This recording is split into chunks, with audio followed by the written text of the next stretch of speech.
Hello, everybody. My name is Nicola Ballenden. I am the Executive Director of Research, Advocacy and Policy Development here at Mind.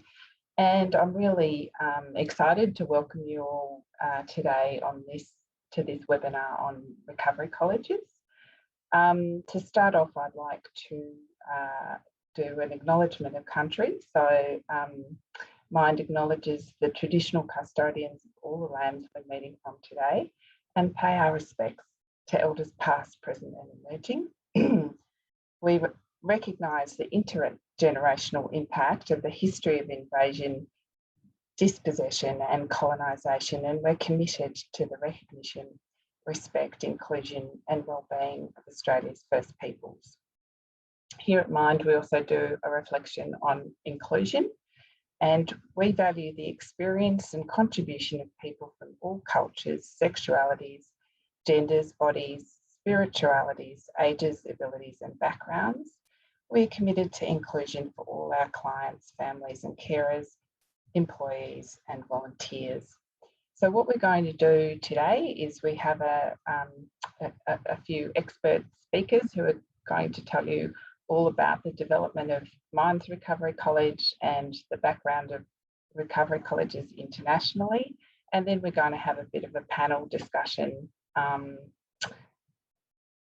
where we have some people who've been participants in the Recovery College and some facilitators of the Recovery College to explore the concept of recovery colleges a bit more. The session will be recorded, so if you'd like to watch it later on, you will be able to do that as well. And I'd now like to introduce Jill Callister, who is the CEO of Mind, to welcome everybody to this session. Thanks, Nicola. Thank you all who've joined us here today, our special guests, as well as you all out there. I am delighted to be here to bring you Mind's first webinar in a series of webinars that we'll be bringing to you over the coming months. And today's focuses on recovery colleges as a key component of a contemporary mental health system, both here and overseas. For any of you who are not familiar with Mind, we are a specialist community managed mental health organisation operating in 4 states across Australia. We're experts in recovery-oriented practice and evidence-based models of care that provide safe and quality services to improve our clients' mental health and well-being. And in 2013, Mind actually initiated the first recovery college in Australia. The Mind Recovery College frames recovery in an educational context where participants become students and can choose from a suite of educational offerings that support their recovery. Learning content is co-designed and primarily delivered by peer facilitators who also use their lived experience of mental ill health and recovery to inform their teaching. The Recovery College offers about 40 courses, and we now have a process underway to develop a specialist range of new courses for young people. Our Recovery College at Mind is one of our proudest achievements. And I was so pleased to see that the Royal Commission into Victoria's mental health system recognised that recovery colleges have a fundamentally crucial element to play, a part to play in a reformed mental health system. And they recommended that each adult and older adult area mental health and wellbeing service will establish and run a recovery college, and learning modules offered by the recovery colleges will be delivered in a range of locations and venues in communities across Victoria, including in adult and older adult local mental health and wellbeing services and online. So this is a pretty groundbreaking opportunity in Victoria, and hopefully will broaden across other parts of Australia as well. So today I am delighted to be able to introduce 2 international experts in recovery colleges, Dr. Marianne Farkas and Dr. Dori Hutchinson. And I thank them for staying up so late on the other side of the world to be part of this event. Now, these are 2 pretty extraordinary women with very, very long bios, so I have cut them down so that you can actually hear directly from them. But I would encourage you, if you're interested in understanding more about recovery colleges, to look at some of their work. Dr. Dori Hutchinson has worked at Boston University for 37 years and is currently the Executive Director at the Centre for Psychiatric Rehabilitation, an Associate Professor at Sargent College of Health and Rehabilitation Services, the Faculty Advisor for Boston University's Active Minds Group, and a Faculty in Residence in a first-year dorm, living with 600 first-year students. Dr. Hutchinson has worked for almost 4 decades to develop innovative community recovery education and college mental health services that support the success of individuals who live with mental health conditions.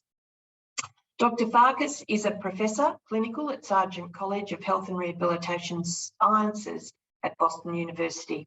As one of the founding members of the Centre for Psychiatric Rehabilitation, Dr. Farkas has worked in various capacities in the field of psychiatric rehabilitation and recovery. She's also been the chair of the International Network of Recovery Colleges for the past 3 years and has been recognised with multiple awards from the field as an educator, innovation leader, and advocate and researcher. So I am delighted to welcome them both here today, and I will hand over to both of you for your presentation. Thank you.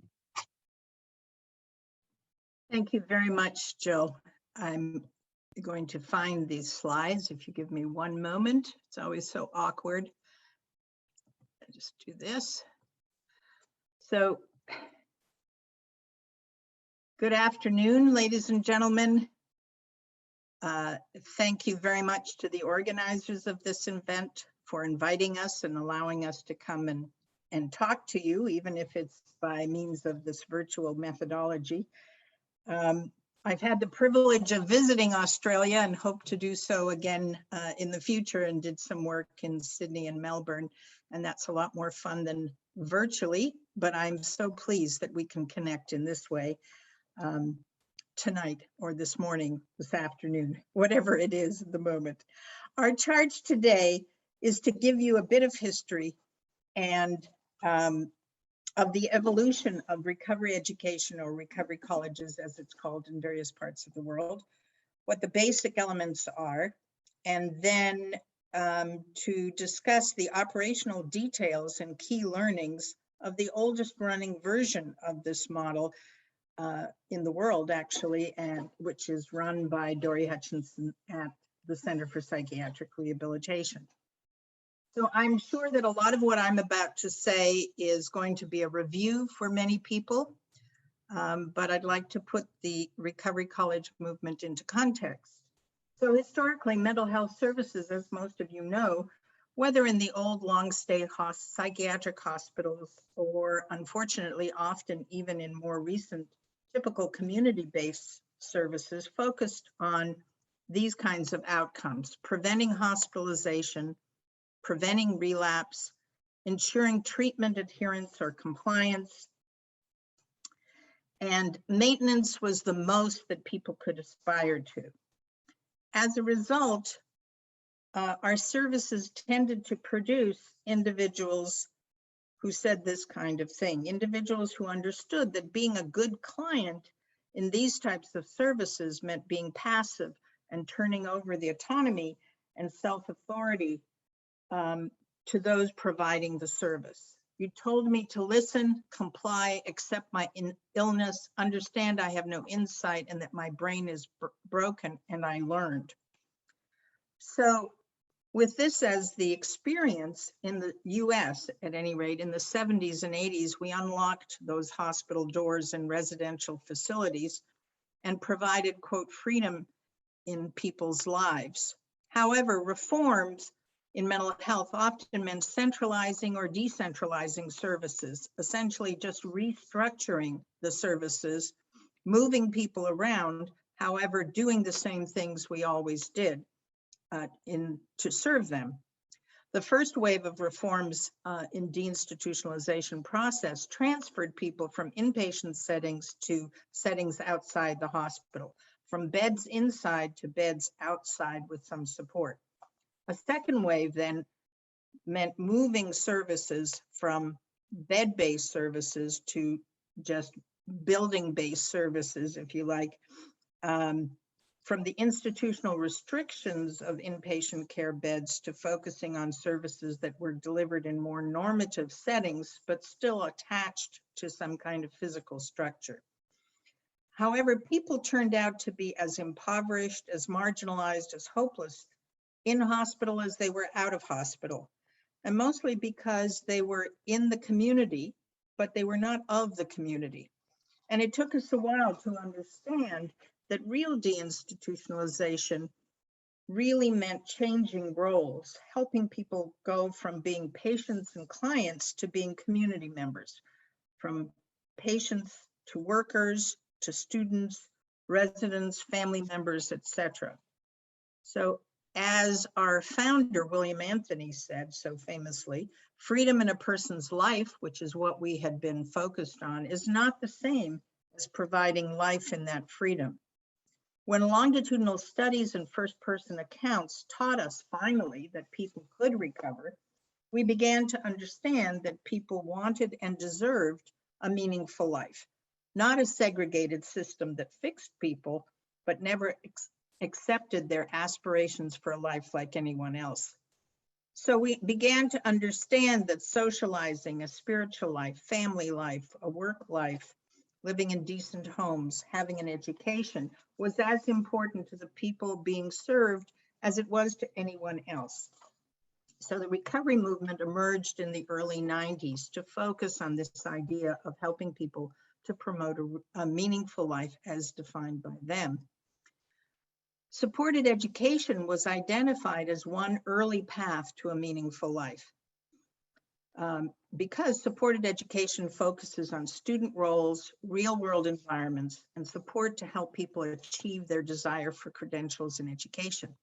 So in the US, we included supported education, supported employment, supported housing in an overall approach to integrating a recovery orientation directly into the mental health system.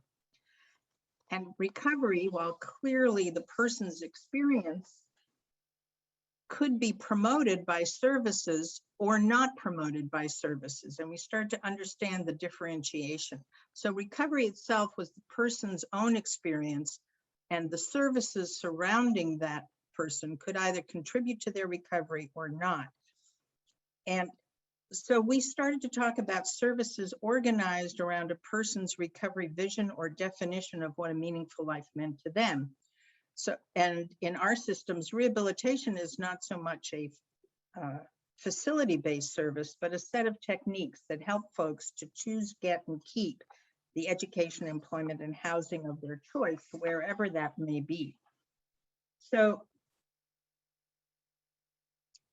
the other element besides organizing around one recovery vision or goal that recovery-oriented services were imbued with, or supposed to be imbued with anyway, was to believe in the person no matter what.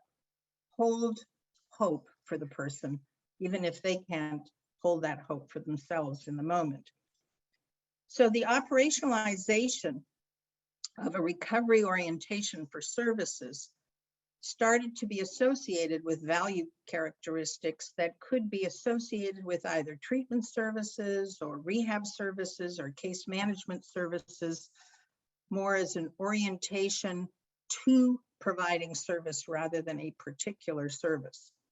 And there are many recovery values, but these four are ones that people don't usually argue about. And that is a person orientation, not a focus on cases, a focus on people's talents, interests, and strengths, not just on their deficits and the illness symptoms.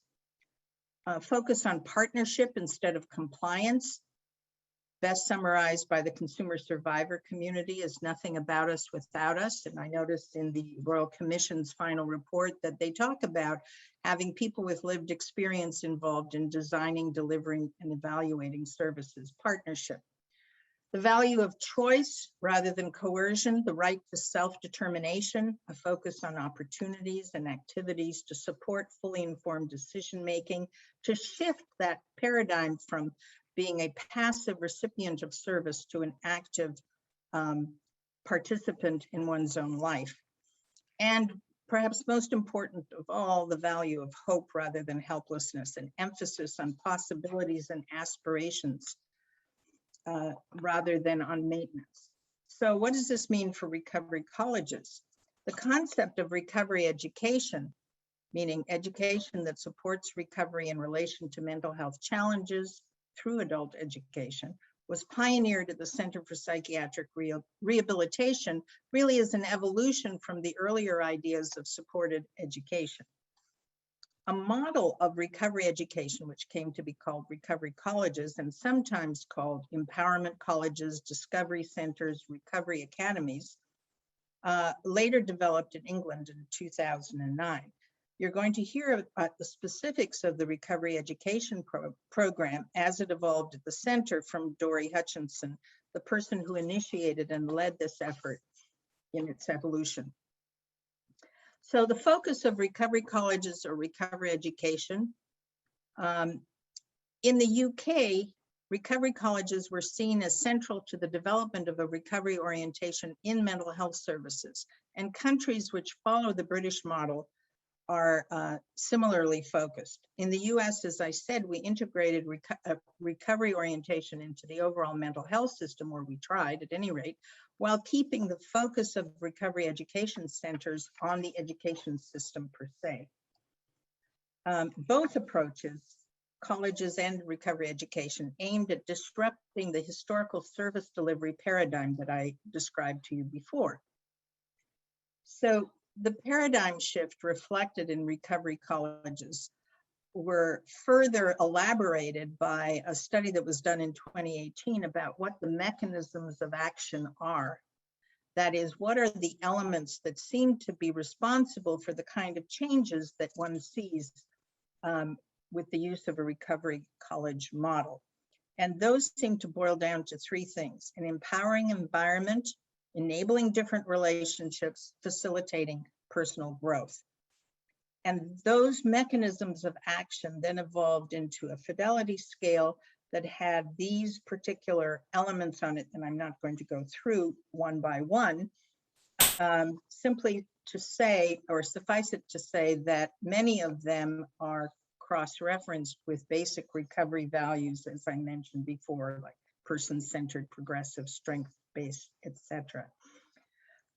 Lastly, I just want to say that a systematic review of only peer-reviewed articles indicated that attendance at these kinds of recovery colleges are associated with the attainment of recovery goals, improved quality of life and well-being, increased knowledge and self-management skills, reduced service use, and also for those recovery colleges in the British model, which include service providers in the courses of recovery colleges, there were changes in service provider practice.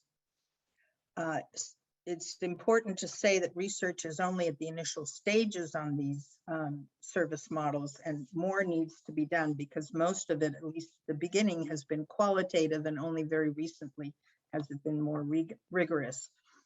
Jill kindly mentioned the community of practice that I chair on recovery colleges. We have 14 countries represented and 50 members. We meet every other month to talk about issues in starting up and sustaining recovery colleges. We're going to have an international recovery college meeting in 2022. If you want to receive some information when it's ready, because it's not ready at the moment, please feel free to write to either Courtney Lamone at this address or myself, and we will be sure to send you that information when it's ready. So that's a very broad brush stroke on the evolution of recovery education and recovery colleges and what the basic elements of action and fidelity scale indicates. And now I want to turn it over to Dori Hutchinson, who's going to give you the benefit of her experience in, as I say, the oldest, longest running recovery education program in the world, located at Boston University. Dori? Thank you, Marianne, and thank you everyone for having me. We just seem to have lost our screen there for a minute. Hang on. Marianne, do you want to put the slides back up?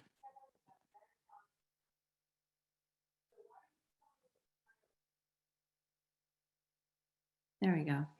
So I'm delighted to be here and very much appreciate the opportunity to tell you a little bit about our Recovery Education Center and how it started and why it started and how we run our center as a way of hopefully serving as a source of inspiration for other programs and people as you begin to roll these out or as you evolve from where you are now in your recovery education. So we're having a little, there we go. Thank you. So the Recovery Education Center started at Boston University right about the fall of 1998.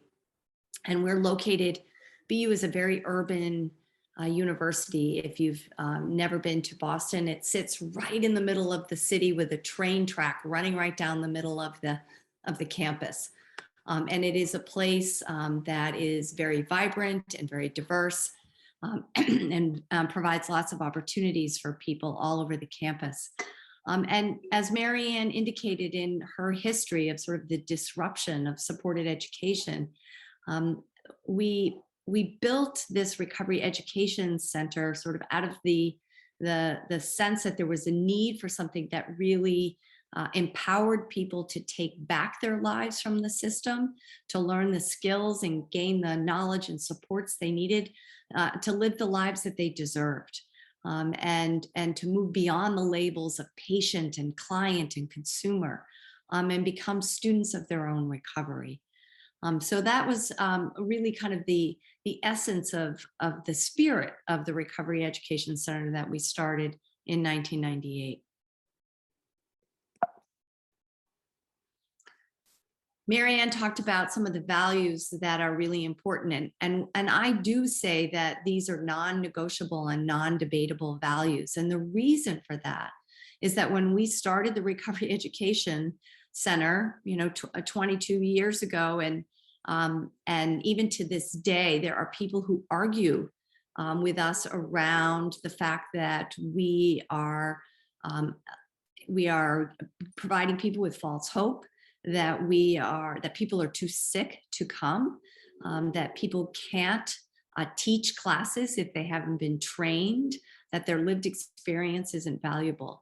So these valuables to us are non-negotiable and non-debatable, and they guide every single thing that we do at the center. All of our policies, our practices, our culture, the way we talk to each other. And we really start with the idea of personhood. And that's the belief that people are people first. And as we all like to say at the center, that sounds very simplistic, but we all know that people who have been labeled with a mental health condition are often viewed as less than human. The idea of choice, this idea of creating options for people, that there's no wrong door to begin, to start, to journey in their recovery is really, really important to us. We work with people, we do not work on people. We take great pride in self-determination as a value because we respect our students' decisions regardless of our opinion, and we acknowledge student expertise. We focus on people's strengths, their satisfaction as well, their success and their skills. And we are constantly inviting feedback from our students on how we're doing in that area. And then more recently, we've taken on the value of anti-racism and diversity, equity, inclusion. And we really are focusing on ensuring that our recovery education is accessible to everyone in mental health services around where we are, and providing research and recovery opportunities for everyone, particularly for people of color and diverse identities who often find that they are unable to access recovery education, and that they're relegated to a system of care that doesn't support their recovery. So when we began the Recovery Education Center, our idea was that, as Marianne had in her visual, that the student is at the center of everything that we do. And we focused on sort of the theory behind the Recovery Education Center.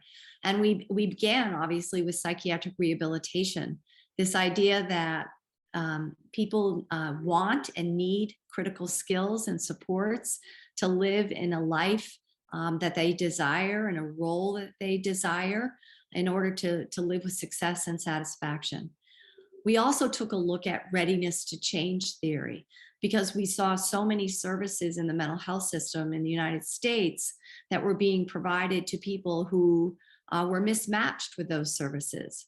Many of the services were action-oriented when we know that many people are contemplating change. And so we knew that we needed to have services that were for people who are not even thinking about change, people who are contemplating change, people who are preparing, and then people who are ready to make changes. And then we spent a lot of time talking about the importance of wellness and the recovery of wellness, and that the consequences of being treated and labeled with a mental health condition often deplete people's wellness, their financial wellness, their emotional and spiritual, and their physical wellness. So we wanted to ensure that we were offering opportunities where people could rebuild and recover their whole wellness. And then just around the area of personal development, things that were important to people that were outside the typical realm of mental health services that would tap into their gifts as human beings. So art and music and theater and things that would connection and community that would build out their life in a way that they could thrive. And then obviously, because we're a center for psychiatric rehabilitation, we wanted to ensure that we offered opportunities for work and school roles. The reason we use education as a framework, and I think we all can agree, it's a place where people can learn, and we're lifelong learners. People learn skills and they develop supports. Again, we chose the role of student over any other label. And it gives people a source of a foundation really to begin their recovery. And we've seen people make that transformation from being labeled as a person with a mental health condition to becoming a student. And we often will say it takes about 3 weeks on our campus for people to stop identifying as a diagnosis and begin to use their own names and say, I'm a person who happens to have a lived experience, not I am the lived experience.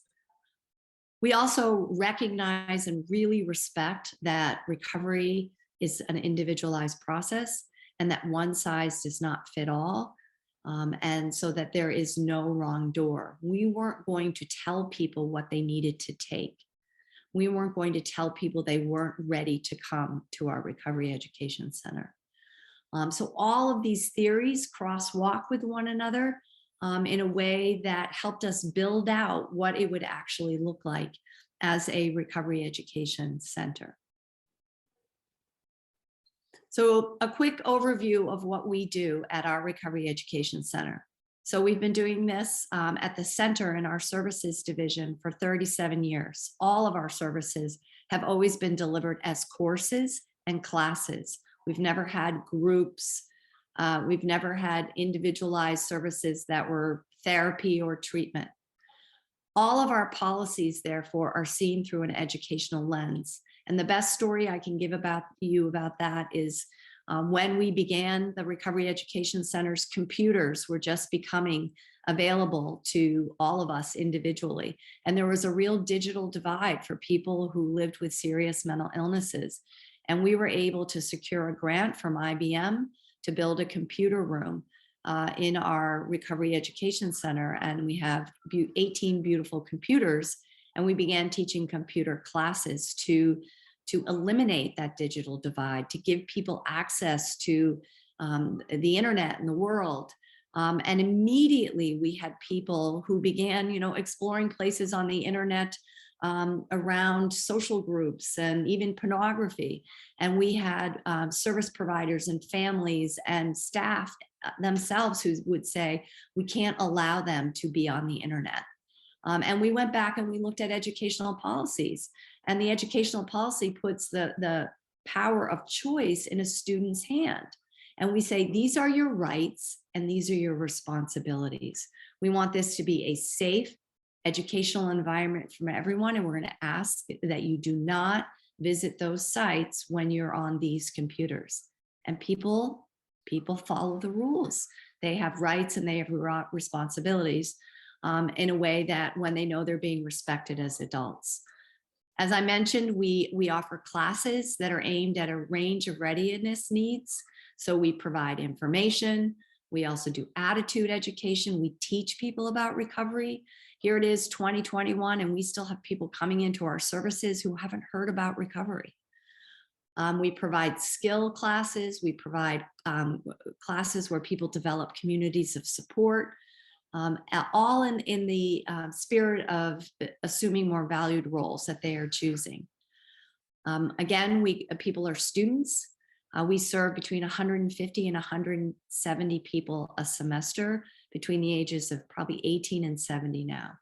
We follow the university calendar, which means that we deliver 3 trimesters of courses a year, and each semester is about 15 weeks long. We take 2 significant breaks mid-year for the holidays from like December 15th to January 15th, and we take a break from about August 13th to September 15th to give our facilitators some time off. Obviously, COVID-19 mandated a pivot. We had about 5 days. We learned on Thursday that we needed to be all online by Tuesday, and we did that in 2020. It was a pretty stressful, pretty amazing experience because so many of our students didn't have computers and internet, but we were able to get everyone set up. It took us about a month, but we got everyone online in the spring of 2020. And now this fall, we're providing kind of a hybrid approach. We have half of our classes are online and half are back in person. This is an example of what our schedule looks like this fall.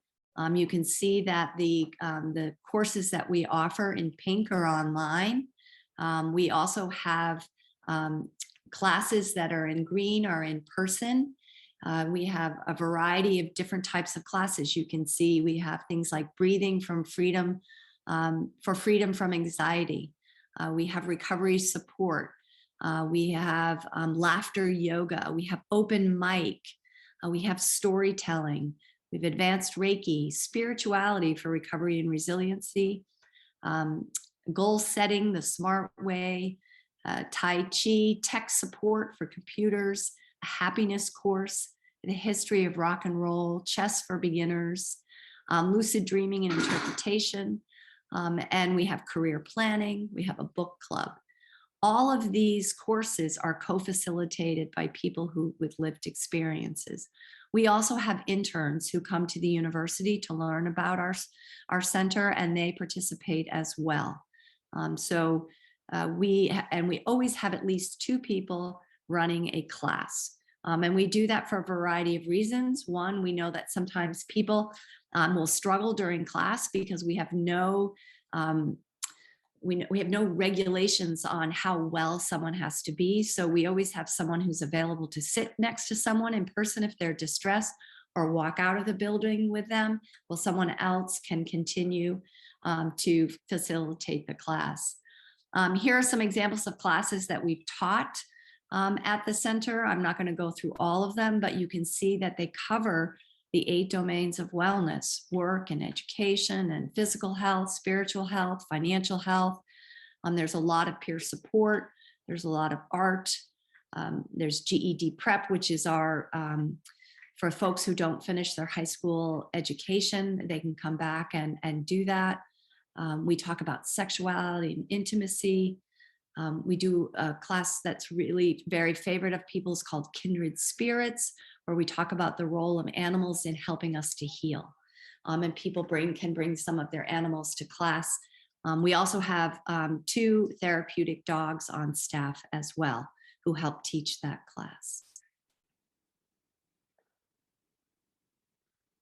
So what we've learned over the years about recovery education and we've done some significant program evaluation over the years of our Recovery Education Center, is that it leads to empowerment.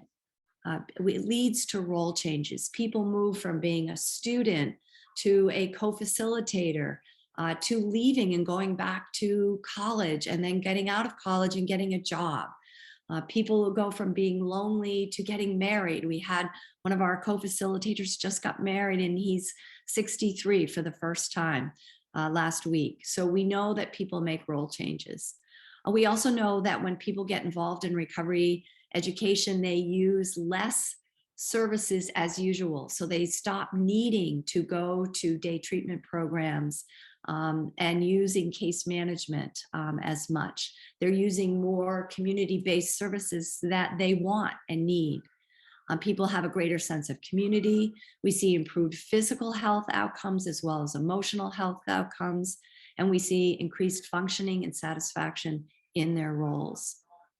Another thing that we've learned over the years is that people vote with their feet.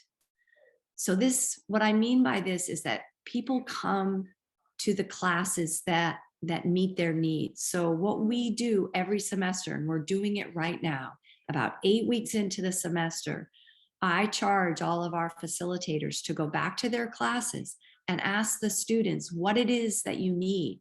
What do you need help with? What would you like more of? And so we are constantly changing our curriculum offerings based on what people want and need. And as a result, I would say consistently our attendance averages 80% or higher, and our attrition rate in services is 10% or less. And I am very proud to say that I am probably the only place in the greater Massachusetts area that has a wait list for services. All right, we don't have wait lists for psychiatric services as usual in the United States. And then this is a saying that Marianne and I have been saying for many, many years, and that is dependence is not a dirty word. And we see it a lot in people's treatment plans. Oh, they're very dependent on this and they're dependent on that. We don't view community and connection as pathological, and that people need friendship and connection and community and places to go to continue to grow because we're lifelong learners. So we allow people to stay as long as they want, to continue to take courses as long as they want. And our Recovery Education Center is funded by a very generous donor, so people don't have to pay to come. And what we see is that people spend about 4 to 5 semesters on average before they're ready to move on. So they spend about 1.5 years with us before they move on. So here in front of you is my last slide. I want to show you, this is the front door of our Recovery Education Center right on the campus of BU. And what is in front of you is an example of a class called Photo Voice. And Photo Voice is something we've also researched quite extensively at the center. And we started providing Photo Voice right when we began the Recovery Education Center in the year 2000. And it is a method of putting a camera into the hands of people who have been disempowered, where you teach them to take pictures of images that have importance to them, and they learn to narrate those images and then bring those images to people who hold power over them. And this person wrote about the Recovery Center as a way of bringing this idea of recovery education to the people who make decisions about money and mental health in Massachusetts. And it says, no ordinary door. This might look like an ordinary door, but it's the door to the BU Recovery Center. The center helped open and maintain my road to recovery. The many skills I've learned and been coached on at the Recovery Center are computer knowledge, communication skills, nutrition, and most importantly, self-respect and confidence. The center deals with the whole person, not just the mental illness. The support I receive here has been a critical aspect in my recovery process. I am leading my life because I walked through this door. And this is the power of recovery education. So I'll stop there and thank you so much for letting me share about our Recovery Education Center. And I look forward to hearing more about all of yours. Thank you so much, Dori and Marianne. It was an absolute inspiration, and I think there's a lot of interest. People are very free to use the Q&A or the chat function to ask questions, and if we can, we'll get to them in the panel discussion or follow them up afterwards. I'd now like to introduce Dr. Sarah Pollock, who can tell us the Australian part of this journey. So Dr. Pollock is the Chief Mental Health Advocate in Western Australia. And prior to taking up the role of the Chief Advocate, Sarah had been seconded as Special Advisor to the Royal Commission into Victoria's mental health system. And before that, Sarah was with Mind as the Executive Director of Research and Advocacy. And she was instrumental in developing and setting up the Mind Recovery College, the first of its kind here in Australia. So Sarah, welcome, and please tell us all about it. Thank you, Nicola, and thanks for inviting me. I must say that Recovery College, the Mind Recovery College, was a really fantastic initiative to be involved in, and probably one of the most exciting pieces of work I've ever been involved in. Greg, if you could pop up my first slide, that would be great, thank you. So let's go back to a time when there were no recovery colleges in Australia. Back to 2012, when the NDIS was only also an emergent kind of concept. Recovery colleges existed at the time, as we've heard, they existed in the US and the UK. And in each of those locations, there were slightly different models that reflected the context that they operated in. So the health system context and the kind of funding context and the traditions that they'd grown from. And I think that in developing the Mind Recovery College, what we tried to do was to examine those two different models and take what we saw as the strengths of each. So in the US, it was really the focus on recovery education and lived experience leadership. And in the UK, the notion of recovery colleges as an element and a driver for reorienting mental health systems away from really kind of detrimental ways of seeing and positioning clients to more empowered ways of thinking about supporting people's recovery. The model we developed was designed from the very start to be consistent with the emergent NDIS and to take advantage really of what we thought the funding arrangements would offer. In the early days, we were able to work with the Victorian government and the Commonwealth government to divert funding targets from existing programs into our recovery college. So both governments were very interested and very willing to support the service delivery or the education that the recovery college delivered.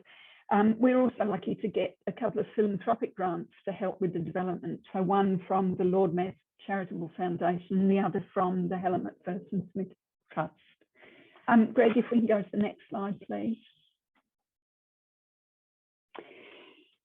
So what we aspired to do with the Mind Recovery College was to introduce a new service paradigm. And I think this follows on very much from what we've heard from Marianne and Dori about the really, I think, radical kind of change that recovery colleges represent and represented.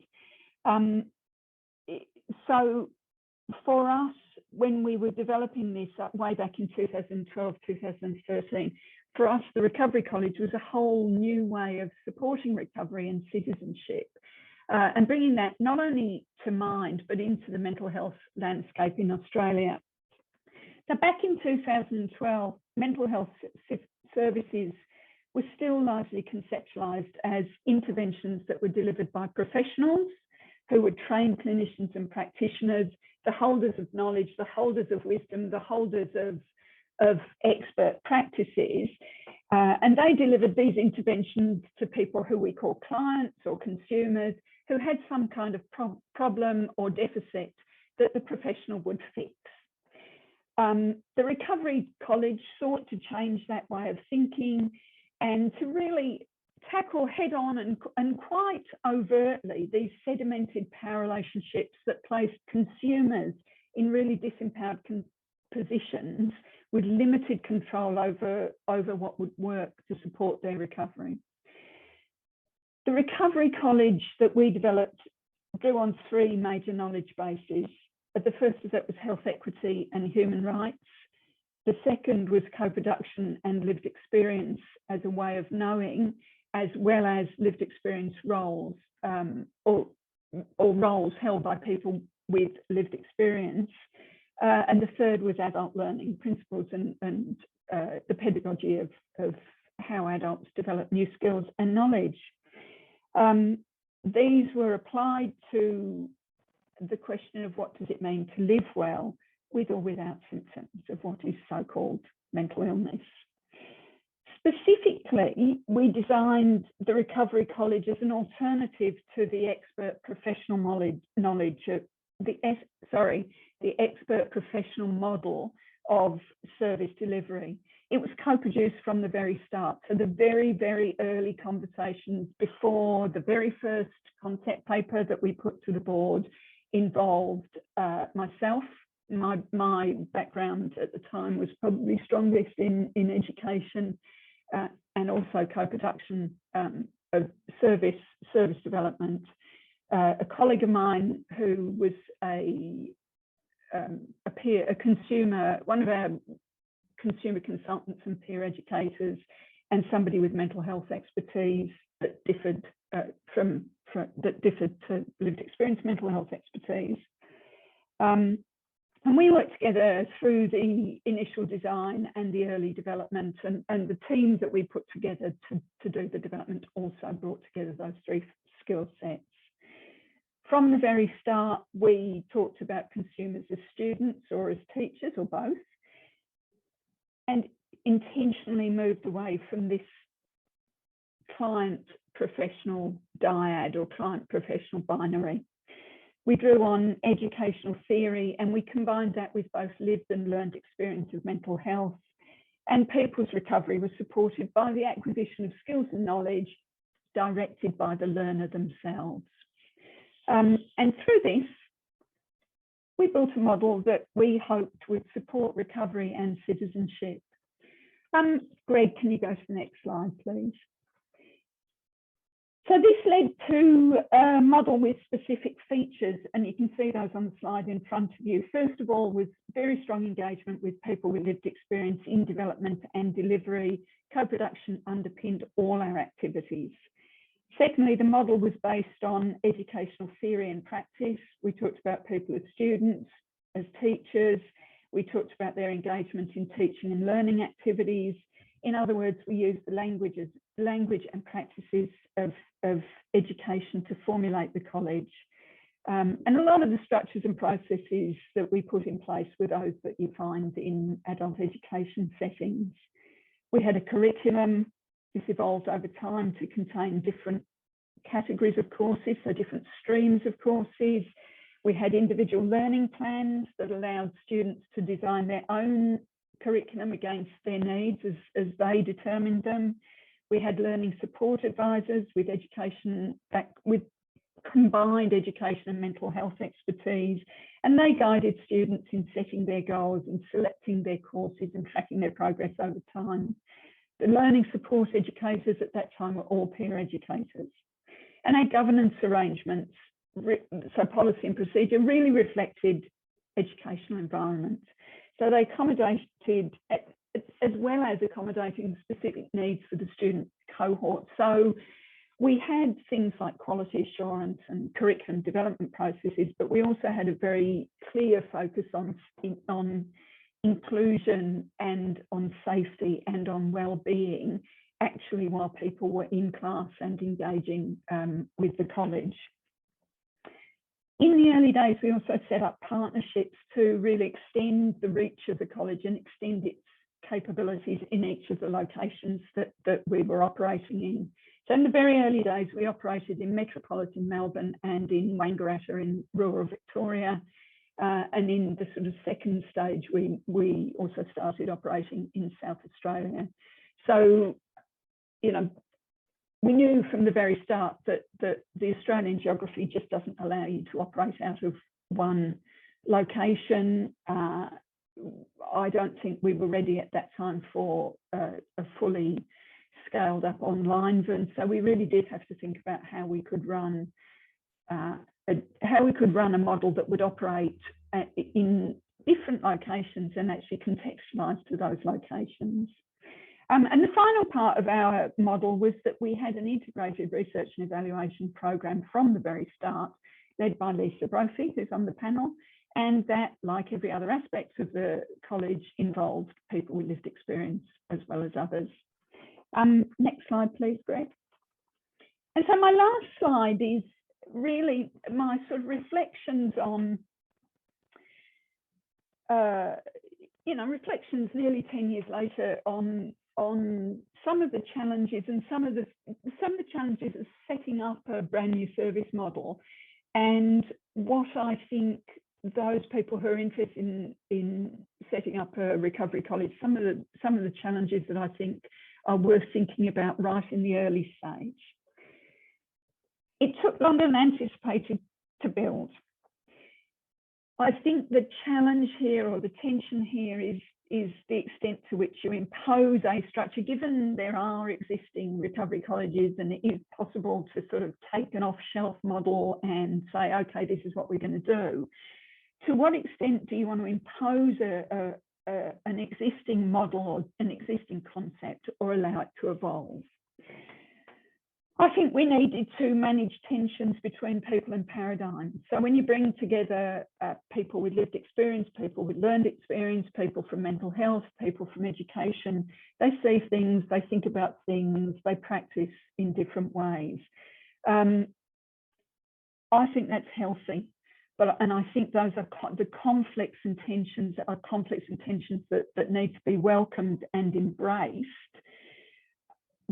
But I do think that the process of working through those and thinking about how that impacts on the direction that the Recovery College will take in its direction need to be thoughtfully progressed, I suppose. And I think one of the ways in which we managed that was we had a governance structure, that we had a project management group, we had a college leadership group, but we had an overarching governance team that could assist us with some of the questions, those sort of high-level questions of direction. I think it takes a while to learn to share control. I think this is not something that you think in your head, it's something that you feel viscerally. And I think that for leaders in mental health organisations who've been so used to, and I'm talking about leaders with professional backgrounds, I think leaders are so used to being in control and having that as part of what is expected of them, that it can take a time, it can be quite difficult to relinquish some of that control and learn to feel the joy of shared control. So we worked quite hard with our executives to get them to see and feel how a co-produced service was different from a regular, professionally led service. I think that needs to be done intentionally, and I think the discomfort of the disrupted power relations that go along with that also need to be dealt with directly.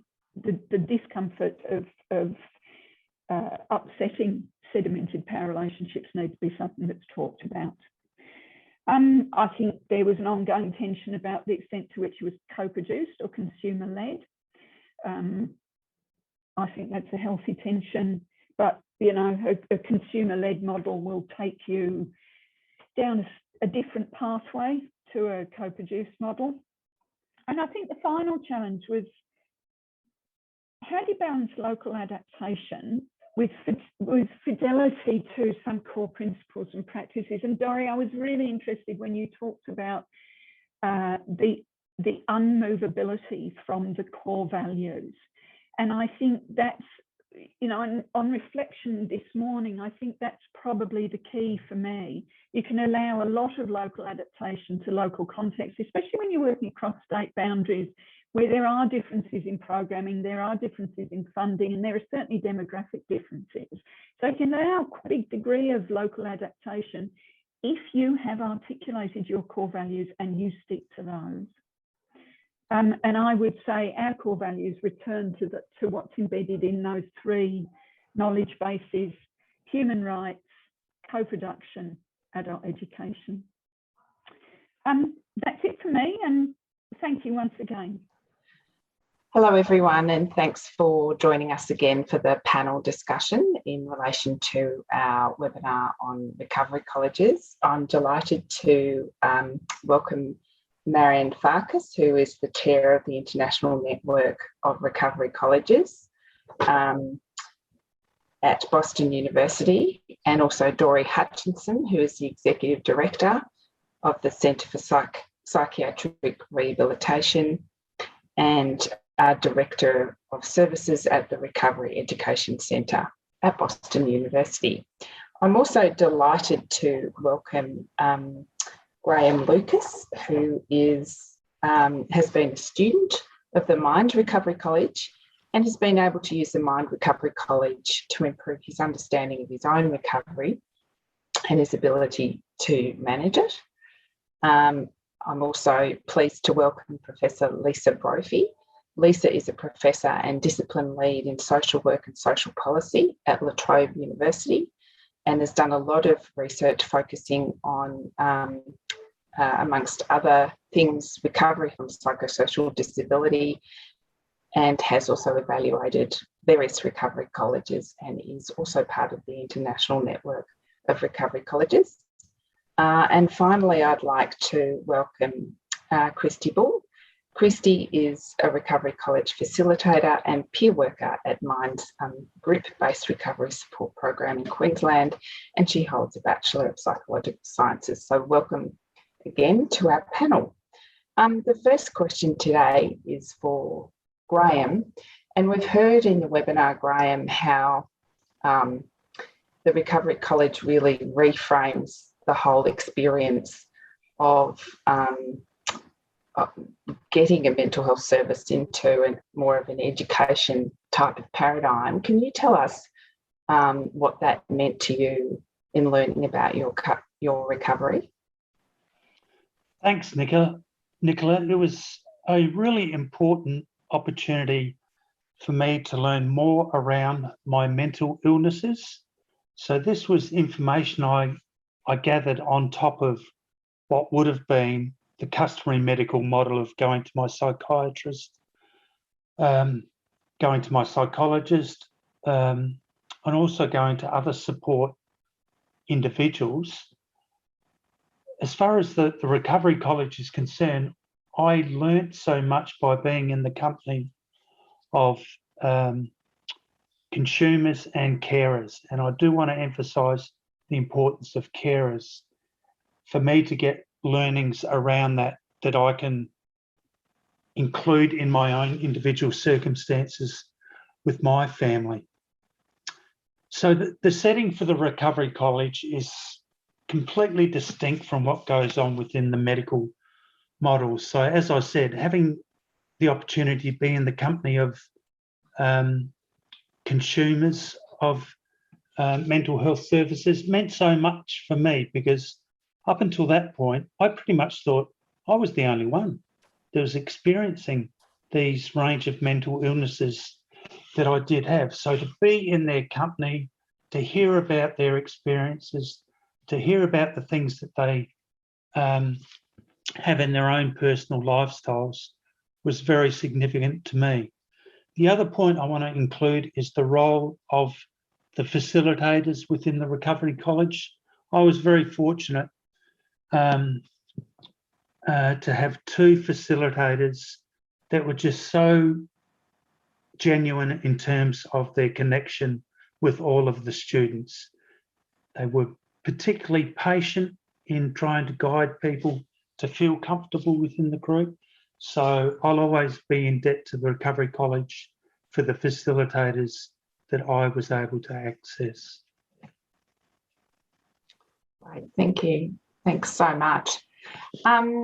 Dori and Marianne, we've heard a lot about how the recovery colleges and the idea of being a student in your own recovery is very powerful.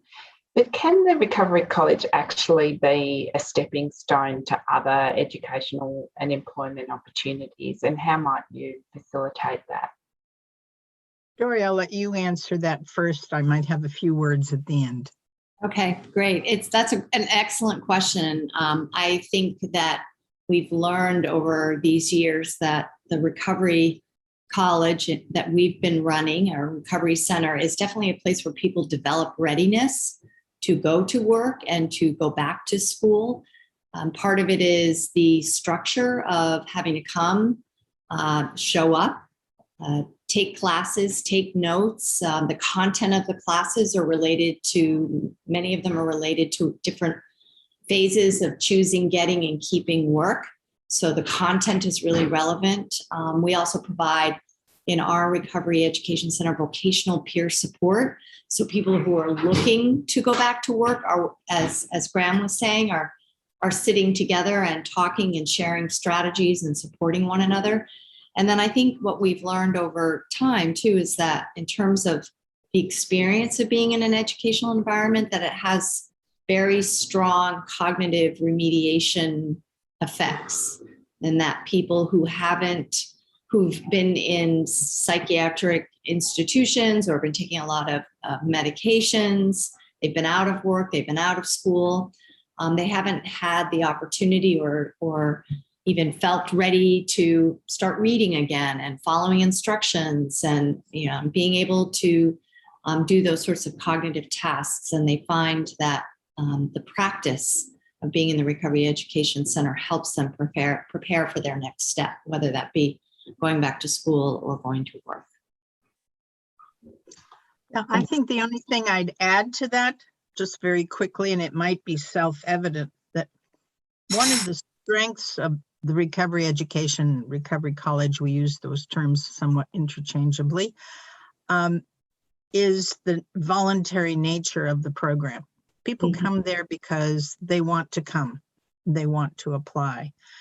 So I always get a little nervous when people talk about one program being a jump off point or a step along the way to another point, because I would imagine that some people would perhaps go to work and simultaneously participate in a recovery college, or they might go to an educational program like ours is on the grounds of Boston University. Maybe they take a class or something at Boston University while they're in the recovery college. So I would want to make sure that people understood that it isn't a preparatory program and you must go to that and then you'd sequence it with the next thing. Sometimes it's simultaneous, sometimes it's first and then you come back.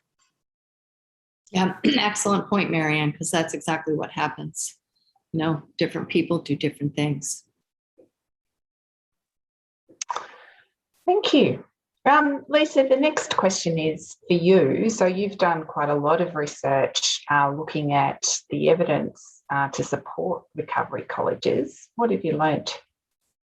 Well, I think it was terrific to hear Marianne already summarise some of the research in her presentation. And I think, I just want to reiterate some of the things that Marianne spoke about, that there have been some really good attempts to evaluate recovery colleges in all parts of the world. So there's been lots of evaluation in the United Kingdom, and certainly at the moment there's some really major efforts to evaluate recovery colleges in the UK. A big project called Recollect that I'm an international advisor for is, really trying to get a strong sense of recovery colleges, what they're doing, how they work, so we talk about fidelity. So what are the kinds of things that the elements that you need to have in a recovery college that actually foster ensuring that they have the kinds of outcomes we're hoping to achieve. But what are those outcomes? And it's really interesting that the one thing that I would really start with, and I've led an evaluation of the recovery college, the pilot that was held in Canberra in the ACT. A wonderful service. And what we entitled our report was an oasis of hope, inclusion and connection. It was that sense of people coming to a place that was so innovative and so different to anything that they'd experienced before, and really was getting them on a journey that they hadn't been almost invited to be on for a long time in their lives. And it was really wonderful. And so I don't think we can discount just how satisfied people are with recovery colleges. We sometimes, don't think of satisfaction that much, because we don't think it indicates very much. But I think satisfaction is actually really important. And people really love recovery colleges. They have high levels of satisfaction. People feel really safe there.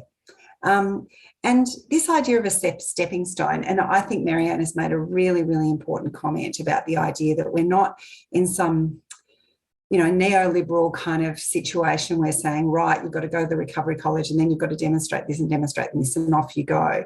A recovery college has a purpose of enabling people to feel connected. But I think that metaphor of the stepping stone is actually a really valuable one, and it keeps coming up in the research that I've done and in the research that I look at.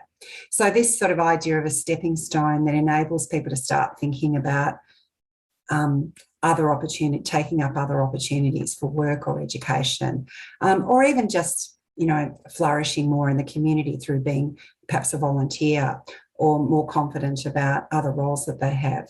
So I think they're important, but I'm going on a bit, but the other thing I wanted to say is that it's not only the students who benefit from the college, that often the other people who are benefiting are the educators who participate in the college, and also other staff, other mental health service staff who come to the college to do things, whether they come as a student themselves or whether they come as an educator. They also start gaining benefits as well. And some of those benefits they take back to the agencies that they come from. So you see this kind of potential for culture change. So, they're just a few things really that I see in evaluation of recovery colleges that I think I'd wanted to highlight.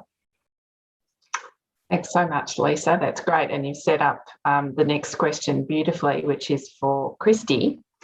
So Christy, tell us about being a facilitator at Minds Recovery College, and, how is it different, and what have you learnt from the experience? Yeah, sure. Look, as humans, we're naturally curious. We like to have reasons and explanations as to, why things are happening, and mental health or mental ill health is no exception to that. So, in my experience as a facilitator, we create a safe place for people to explore reasons as to, how we might feel, or how other people may feel from our actions or our feelings as well. And it kind of just gives people like these light bulb moments, and it's quite incredible when you witness one of those light bulb moments, because from that moment on, that person's going to think in a little bit of a different way moving forward, and it just brings so much self-awareness, which is a super important component of recovery. And like Lisa said, us as facilitators get just as much out of it. We meet with so many different people from so many different walks of life, and the amount of strategies that I've gained over the last 2 years just given to me from other people. It's not even, the content that we're learning about, and, and it gives them a sense of purpose as well, and know that they can use some of maybe negative experiences for good to share with other people. Yeah, we've got a participant at the moment that actually takes some of the stuff home to his family, and is teaching teenage daughters to have, things around self-confidence and stuff like that. So to know that the education just doesn't stop here, it actually trickles on to other people's important people in their life. It's really great that it's able to be done in a setting that's so accepting, and it's done on a level of mutuality. And our recovery college is purely led by peer practitioners and the participants that are attending the college as well. So yeah, it's super important. Thank you so much. So the next question really is around how you deliver the recovery college. And of course, we've all been living through the COVID-19 pandemic, which has seen us all working from home, and delivering things through telehealth. a really important component of the Recovery College is obviously building that sense of community, which you tend to do much more in person. How much can you adapt the learning modules to online delivery, and how would you go about creating that sense of community in that environment? And I'd put it to Dori and Marianne first, and then maybe if Christy, Lisa and Graham wanted to add to that, that would be great. Go ahead, Dori. I'll follow up with what the network tells me.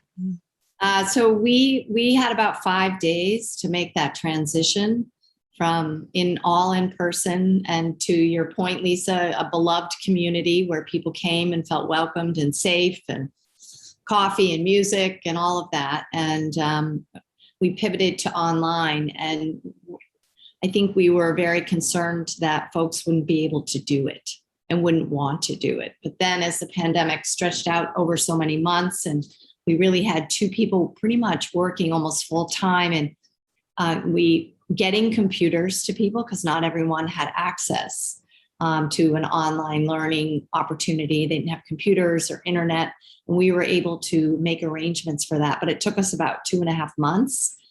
And once that happened, we were then having staff who were coaching people who are having a hard time signing on to Zoom, and using passwords and feeling very frustrated by all of that. But I would say now we successfully pivoted, and what we found is that we had really high attendance because people were lonely.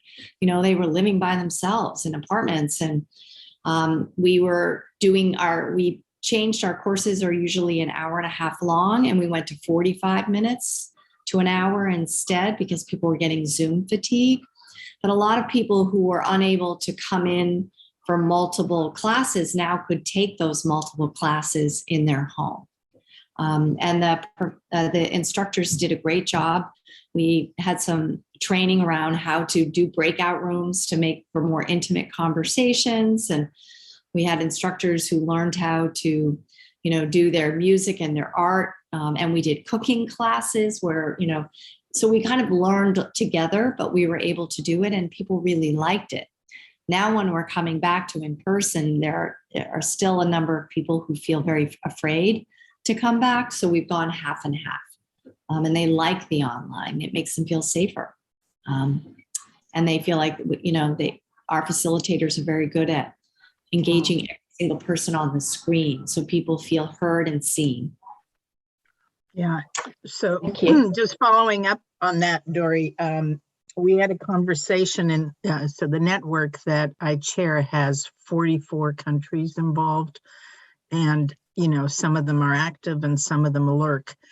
But when we were talking about online learning and pivoting to online, everyone pretty much had the same experience that you're describing, Dori, that people were afraid at the beginning. And I don't just mean the students, I mean the facilitators, the students, everybody started out being afraid anyway, because it was COVID. Then when you add to it all of the technology. So in Israel, where they're very technologically oriented, they did a lot on cell phones, because some people didn't have ready access to computers, and they learned how to redesign the shapes of things that they were showing so that it would fit well on a mobile screen and tablets. And some people got foundation funding to buy tablets for students, which helped. There was a Recovery College group in Vancouver that are just starting out, and they listened to all of this, and one person said, well, it seems like the only thing you can't do online is give each other a hug. And that engendered a whole other conversation, but it was sort of community building without hugs. Right. What can you do? Well, you couldn't do those in real life anyway. So.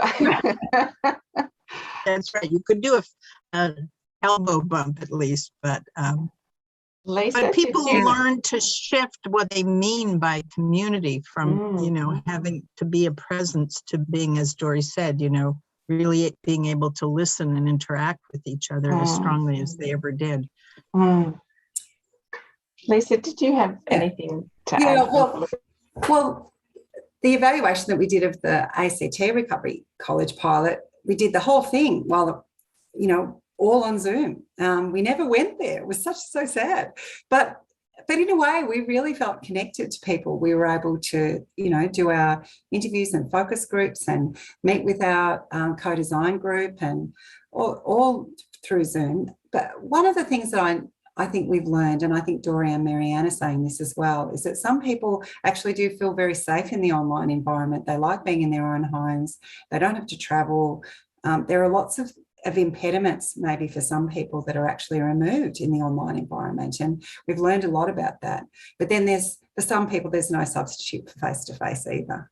So it's really been a really interesting learning experience. But I'm just so impressed by what I've learned about recovery colleges and their ability to pivot to this, you know, this word pivot, but, you know, to pivot to these online environments. And then I think it would be wonderful to investigate how well recovery colleges did in actually enabling people during that time to then learn the skills that they needed to learn in the recovery college, that then they could transfer to a whole lot of other aspects of their lives. Because who else was going to teach people how to use Zoom and how to make the best use of their smartphone and all those things? And people had the recovery college to do that for them.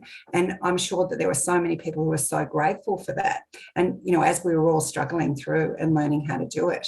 And when people are quite marginalised and disempowered, you know, that was always the worry, I think, during the COVID-19, the height of the restrictions. And recovery colleges were probably doing a wonderful service to so many people at that time. Fabulous. Graham, do you have any reflections on, I mean, you I don't think had to learn in the virtual environment, but, you know, from your experience as a student of the recovery college, would it have worked the same way? Yeah, that's interesting. What I can recall is that when I first commenced with the recovery college, for me to actually get from home to the college was developing my day-to-day skills again. And that was really important because that led to me being able to have the confidence to go do grocery shopping or going into the city by myself. So that was a good avenue to get that confidence back again. I acknowledge that for some people, sure, they do feel safe in the Zoom setting.